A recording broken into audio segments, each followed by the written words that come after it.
Hello students, आज का हमारा वीडियो का टॉपिक है डाटा इंटरप्रिटेशन यानी कि डीआई जैसे कि जो भी बच्चे कंपटीशन टेस्ट देते हैं उनके लिए ये बहुत ही फेमिलियर टॉपिक है, बहुत ज़्यादा अननोन नहीं है। लेकिन बच्चों को इसको सॉल्व करना थोड़ा सा मुश्किल लगता है क्योंकि ये सारा मैथमेटिकल बेस्ड होता है। इसमें आपको डाटा जो है ना उसको कंपेयर करके रिजल्ट्स निकालने होते हैं।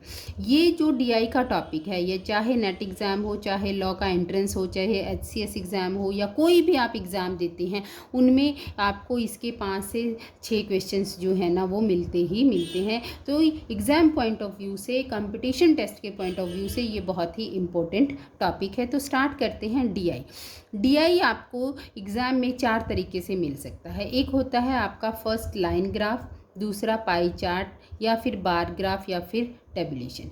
तो सबसे पहले हम थोड़ा सा ब्रीफ में इनके बारे में स्टडी करते हैं कि ये line graph, pie chart, something something क्या चीज़ है। सबसे पहला है first line graph. Line graph में स्टूडेंट्स क्या दिया होता है कि एक साइड आपको ईयर्स दिए होते हैं, एक साइड आपको कोई भी डाटा दिया होता है, लाइक एज कंजप्शन हो गया, प्रोडक्शन हो गया, ये सप्लाई, डिमांड, एनीथिंग कुछ एल्स। तो इधर जो है ना आपको कुछ भी लाइन की फॉर्म में, जैसे यहाँ पर मैंने एक एग्जाम्पल में जैसे सपोज कीजिए कि ये इंग्लिश कितने स्टूडेंट्स पढ़ते हैं, हिंदी कितने स्टूडेंट्स पढ़ते हैं, उसका एक लाइन की फॉर्म में आपको डाटा रिप्रेजेंट किया है। तो फिर आपको यहाँ से क्वेश्चंस बताने होते हैं कि किस ईयर में किस सब्जेक्ट के स्टूडेंट कितने परसेंट ज़्यादा थे, कितने परसेंट कम थे, कहाँ पर ग्रोथ मैक्सिमम हुई, कहाँ पर ग्रोथ मिनिमम हुई। इस तरीके से हम लाइन ग्राफ के क्वेश्चंस देखते हैं। फिर उसके बाद आता है आपका पाई चार्ट। पाई चार्ट में जो आपका ग्राफ होता है वो एक सर्कल की फॉर्म में होते हैं। इसको सर्कल ग्राफ भी कहते हैं, सर्कल डायग्राम भी कहते हैं, कुछ भी आप इसको स्टडी कर सकते हैं। तो इसमें आपकी 2 चीज़ों का आपको ध्यान रखना होता है, एक होता है डिग्री, एक होता है परसेंटेज। तो स्टूडेंट्स इसमें जो भी आपको डाटा गिवन होगा उसकी परसेंटेज की टोटल जो है ना वो 100 होगी, जैसे इनकी टोटल 100% होगी। और इसमें जो एंगल होता है वो होते हैं 360 डिग्री का। जब भी आप पाई चार्ट निकालेंगे सबसे पहले 1% की वैल्यू निकाल लीजिए और 1 डिग्री की वैल्यू निकाल लीजिए। उसके बाद आपको ये क्वेश्चन इतना ईजी सॉल्व करना होगा कि इतना आसान हो जाएगा, आपको कहीं पर भी कोई भी गलती नहीं होगी। आज हम पाई चार्ट के बारे में ही, पाई चार्ट के क्वेश्चंस कैसे निकालते हैं उसको ही डिटेल में स्टडी करेंगे। फिर उसके बाद आता है थर्ड बार ग्राफ्स। बार ग्राफ्स क्या होते हैं, ये लाइंस की फॉर्म में होते हैं। ये आपको ऐसे 3 हैं, इनमें कंपैरिजन भी आ सकता है या फिर एक ही सिंगल बार में आपको तीनों वैल्यूज़ रिप्रेजेंट करके भी दिखाई जा सकती हैं। तो आपको वहाँ से उन वैल्यूज़ को इंटरप्रेट करना आना चाहिए। ठीक है, ये होते हैं आपके बार ग्राफ। उसके बाद फोर्थ है टेबल। टेबल में आपका डाटा जो है ना रो और कॉलम की फॉर्म में रिप्रेजेंट किया जाता है। जैसे यहाँ पर कुछ रोज़ दी जाती हैं, कुछ कॉलम्स दिए जाते हैं और उनमें फिर आपको ईयर वाइज कंपैरिजन होता है। तो टेबल्स की डिटेल हम जिस दिन टेबल को डिटेल में स्टडी करेंगे तभी हम आपको उसको बताएंगे। आज का हमारा मेन टॉपिक है सर्कल या फिर पाई चार्ट्स। सर्कल और पाई चार्ट के क्वेश्चंस आप कैसे सॉल्व करेंगे आज इनके बारे में हम स्टडी करते हैं। यहाँ पर एक एग्जाम्पल है आपके पास कि जैसे यहाँ पर दिया हुआ है कि डेथ इंश्योरेंस बेनिफिट पेमेंट्स जो है ना यूएसए की बताई गई हैं। इसमें बताया गया है कि 25% जो है ना ग्रुप इंश्योरेंस दिया जाता है ईयर 1955 में, 10% इंडस्ट्रियल इंश्योरेंस दिया जाता है और 65% दिया जाता है ऑर्डिनरी इंश्योरेंस। यहाँ पर आपको 2 पाई ग्राफ दिए हुए हैं, 2 अलग अलग ईयर्स के हैं, एक है 1955 का, एक है 1965 का। जो 1965 है उसमें ग्रुप इंश्योरेंस जो है वो 25% से बढ़ाकर 35% कर दिया जाता है। इंडस्ट्रियल इंश्योरेंस जो है ना वो 10% से बढ़ाकर 12% कर दिया जाता है और ऑर्डिनरी इंश्योरेंस जो है वो 65 से कम करके 53 कर दिया जाता है। अब आप यहाँ पर एक चीज़ का ध्यान रखेंगे कि पहले आपने देखना है कि इनका टोटल आपका जो है ना वो 100% बनता है। ठीक है, देखिए दोनों का टोटल, इसका भी 65 + 25 + 10 ये भी 100% है, 53 + 35 + 12 ये भी 100% है। Is it okay? उसके बाद आप यदि यहाँ पर 1% को डिग्री में कन्वर्ट करना चाहते हैं तो उसके लिए आपको क्या करना है, तो हमने देखा कि 360 डिग्री जो है वो आपकी 100% के बराबर है। तो 100% के बराबर है तो 1% जो है वो 3.6 डिग्री के बराबर होगा। Is it clear? यहाँ से आपको क्लियर हो गया कि 1% की वैल्यू जो है ना वो 3.6 डिग्री है। अब आप यदि 25% जो है ना उसकी वैल्यू निकालना चाहते हैं तो 25% की वैल्यू कितनी होगी? 25 मल्टीप्लाई बाई 3/36/10। अब क्योंकि आपके पास वहाँ पर कोई कैलकुलेटर, कोई मोबाइल फ़ोन आप यूज़ नहीं कर सकते, इसलिए आपको इस तरह की मल्टीप्लिकेशन जो है ना वो करनी आनी चाहिए। तो इसकी वैल्यू आ जाएगी 150 85। तो ये आपका 85 जो है ना डिग्री 25% को रिप्रेजेंट कर रही है। ठीक है, इस तरीके से आप एक बार वैल्यू निकाल लेते हैं तो फिर आपको कंपेयर करना इजी हो जाएगा। अब हम क्वेश्चंस की तरफ चलते हैं। फर्स्ट क्वेश्चन वो कहता है कि इन द ईयर 1955, अब हमें 1955 वाले ग्राफ पर ही फोकस करना है। Pie chart above, how many degrees are the central angle of the sector for the industrial insurance.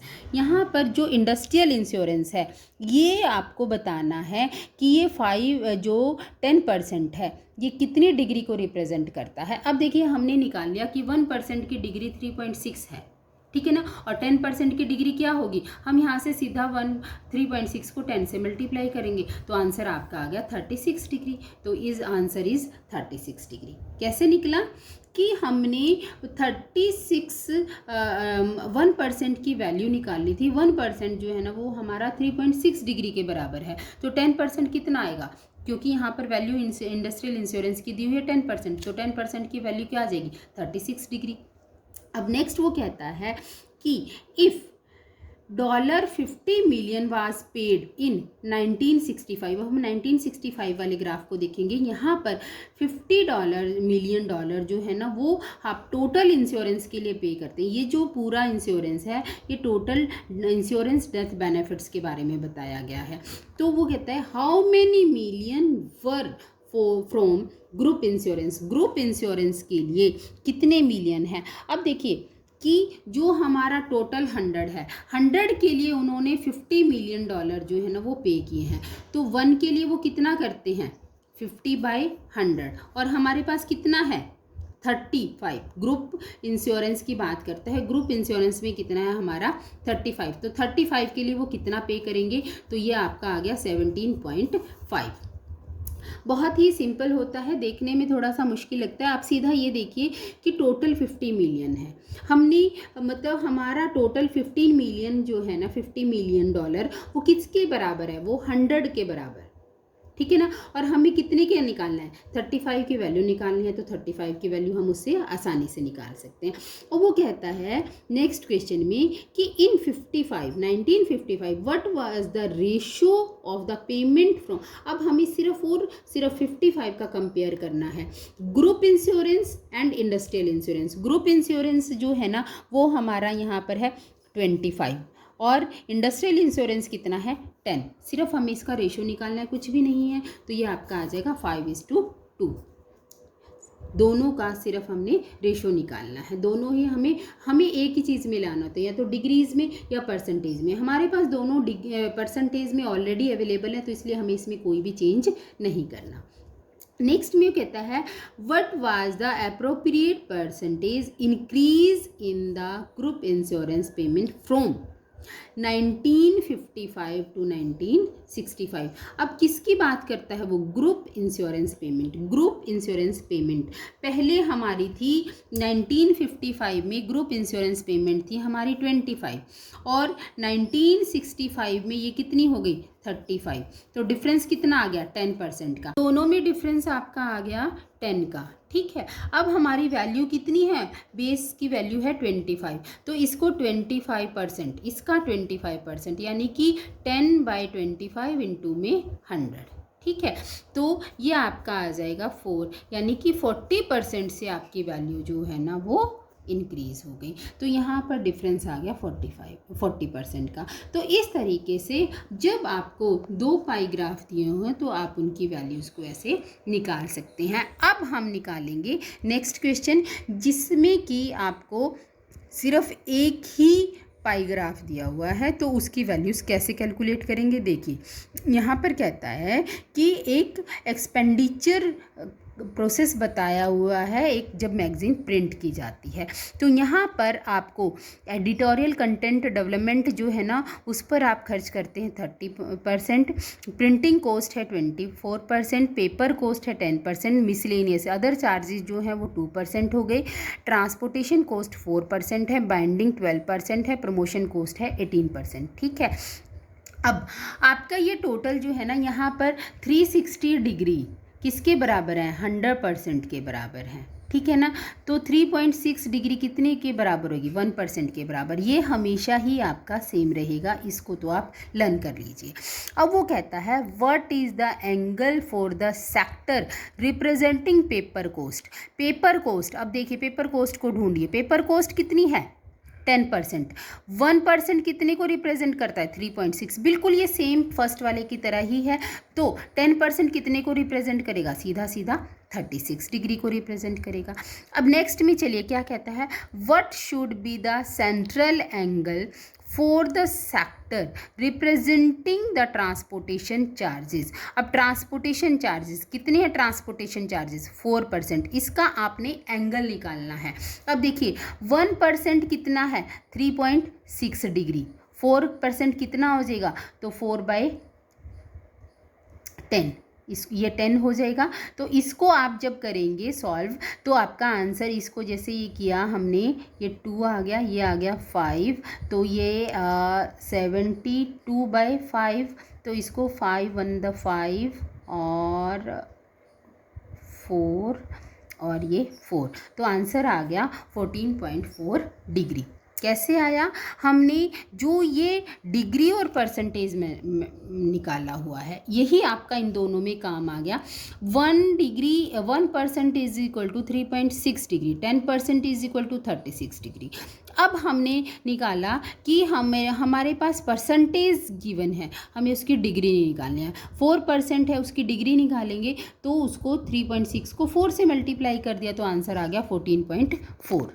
ठीक है, अब वो क्या कहता है, if the editorial content development cost is ₹30,000, editorial content की कॉस्ट जो है ना वो 30,000 है, what will be the cost of transportation. अब देखिए 30% की कॉस्ट कितनी है? 30,000। 1% की कॉस्ट निकाल लेंगे, 1% की कॉस्ट 1,000 है, सिंपल सी बात है। अब वो क्या कहता है, ट्रांसपोर्टेशन की कॉस्ट निकाल लो। ट्रांसपोर्टेशन कितना है? 4%। 1% की कॉस्ट 10,000 है, 4% की कॉस्ट कितनी हो जाएगी? सिंपल सी बात है, 1% की कॉस्ट 1,000, 4% की कॉस्ट 4,000। ठीक है, अब आगे चलिए क्या कहता है नेक्स्ट में वो, कि for the given issue of the magazine miscellaneous cost is 2,000। Miscellaneous कितना है? 2%, उसकी 2% की कॉस्ट 2,000 है, 1% की कॉस्ट कितनी होगी? 1,000। ये हमने यहाँ से भी वेरीफाई कर लिया, यहाँ से भी। अब हमारा टोटल कितना परसेंट है? 100% है। 1% की कॉस्ट हमारी है 1,000 और 100% की कॉस्ट कितनी हो जाएगी? तो इसको 100 से कर दीजिए,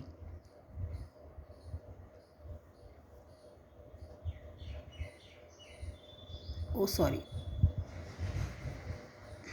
ये आ गई 1 लाख।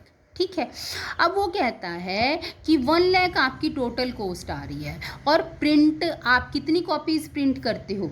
1250 ये कॉपीज़ आप प्रिंट करते हो, 12,500। ठीक है, तो आप पहले 1 कॉपी की कॉस्ट निकाल लीजिए। 1 कॉपी की कॉस्ट आपकी कितनी आएगी? ये आएगा, तो 1 कॉपी की कॉस्ट आपकी आ गई 8 रुपीज़। Is it clear? अब हमने यहाँ पर देखा कि मतलब 1% की कॉस्ट 1,000 है, 100% की कॉस्ट हमारी 1 लाख आ गई। हमने 1 लाख में 12,500 कॉपीज़ प्रिंट की, तो एक कॉपी की कॉस्ट हमारी आती है 8 रुपीज़। अब वो क्या कहता है कि हम कितनी सेल प्राइस रखें कि हम 5% प्रॉफिट अर्न करना चाहते हैं। अब 8 रुपीज़ पर हम 5% प्रॉफिट अर्न करना चाहते हैं, तो 8 को हम इसका 5% जब निकालेंगे वो आएगा 40 पैसा। ठीक है ना, 8 रुपीज़ का 5% 45 होता है, 8 पंजे 40 हो गया सीधा सीधा। तो हमारा आंसर आ गया 8 रुपीज़ एंड 40 पैसा पर यदि हम कॉपी प्रिंट सेल करते हैं तो हमें 5% का प्रॉफिट होता है। अब आगे क्या कहता है if the same data is given, मतलब यही चीज़ अप्लाई हो रही है। अब हमारी कॉपीज़ 12,500 से बढ़कर 50,000 हो जाती हैं, तो हमारी कॉस्ट कितनी रहेगी, और मतलब सेल प्राइस सॉरी कितना रहेगा। अब देखिए, हमें और ज़्यादा कुछ करने की ज़रूरत नहीं है, हम रिलेशन देखेंगे 50,000 एंड 12,500 का।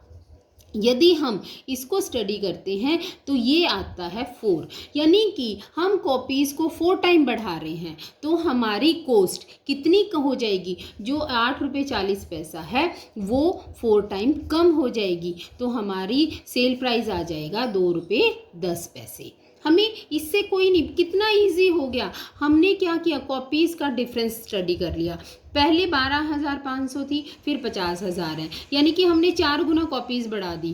जो हमारा सेल प्राइस है, यदि हम 5% प्रॉफिट ही काम करना चाहते हैं और यदि हमारी कॉस्ट बिल्कुल सेम रहती है, तो हमारी जो सेल प्राइस होगा वो 2 रुपया 10 पैसा रह जाएगा। अब वो कहता है if the promotion cost for the given issue of the magazine is 9,000। देखिए, अब वो चेंज करता है डाटा में। पहले प्रमोशन कॉस्ट थी हमारी मतलब 18%, 1% के लिए 1,000, तो 18% के लिए 18,000 थी। अब वो कहता है प्रमोशन कॉस्ट जो है ना 18,000 से कम होकर 9,000 रह जाती है, तो टोटल एक्सपेंडिचर टोटल मैगजीन पे कितना आएगा। अब ये देखिए, यदि प्रमोशन कॉस्ट हाफ हो गई तो हमारा टोटल जो 1 लाख का खर्चा था, जो 1 लाख का एक्सपेंडिचर था, अब वो कम होकर कितना हो जाएगा, हाफ रह जाएगा, यानी कि 50,000 रह जाएगा। सिंपल सी बात है।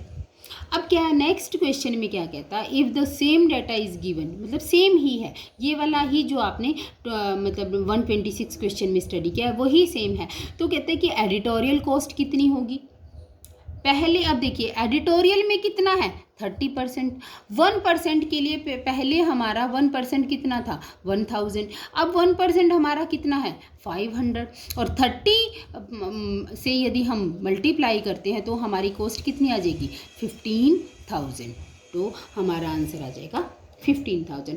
तो हमने क्या किया, हमने सिर्फ 1% और 1 डिग्री की वैल्यू निकाली। 1% और 1 डिग्री की वैल्यू निकाल कर आप पाई चार्ट के कोई भी क्वेश्चंस जो है ना उनको सॉल्व कर सकते हैं। इस तरीके से आप इनको क्वेश्चंस को सॉल्व करने की कोशिश कीजिए। जो आपके डाउट हैं वो हमें कमेंट बॉक्स में लिखिए, और हम नेक्स्ट वीडियो में आपको DI का नेक्स्ट टॉपिक कराएंगे। तब तक के लिए हैव अ नाइस डे।